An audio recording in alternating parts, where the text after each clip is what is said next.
தமிழ்நாட்டை மதவாத சக்திகள் கிட்ட இருந்து காப்பாத்தி சமூக நீதி பாதையில கொண்டு போன ஒரு கேடயத்தை பத்தின கதை தான் இது.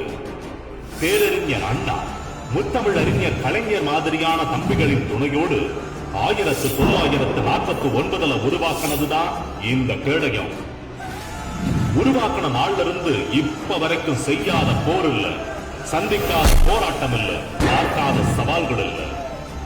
இப்படி அத்தனையும் தாங்கி மொத்தமா உங்க முன்னாடி நிற்கும் போதே தெரிஞ்சிருக்கும் இது கத்தியும் கடப்பாரையும் தடுக்கிற சாதாரண கேடயம் இல்ல, பாசிசத்தையும் மதவாதத்தையும் வேறறுக்கக்கூடிய வலிமையான கேடயம். இப்ப இந்த கேடயம் யார்கிட்ட இருக்குன்னா, இரு மாபெரும் ஆளுமைகளின் வழிவந்த போர் குணமும் போராட்ட குணமும் நிறைஞ்சிருக்கிற முத்துவேல் கருணாநிதி ஸ்டாலின் தார்மீக தலைவன் கிட்டதா இருக்கு. இந்த கேடயம் அவர் கையில இருக்கிறதால தமிழ்நாட்டுக்கு எந்த அளவு பாதுகாப்புன்னா, நம்ம மாநில உரிமையை பறிக்க நினைக்கிற டீலிமிட்டேஷன், நாம சரியா வரி கட்டியும் தரம் இருக்கிற நிதி, மாணவர்களோட கல்வி கனவை சிதைக்கிற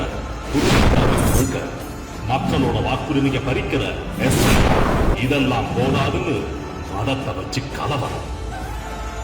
இப்படி இந்த மொத்த தடைகளையும் தகர்த்து ஒத்த ஆளா தமிழ்நாட்டை இப்ப வரைக்கும் தாங்கி பிடிச்சிட்டு இருக்காரு, இனிமேலும் இருப்பாரு.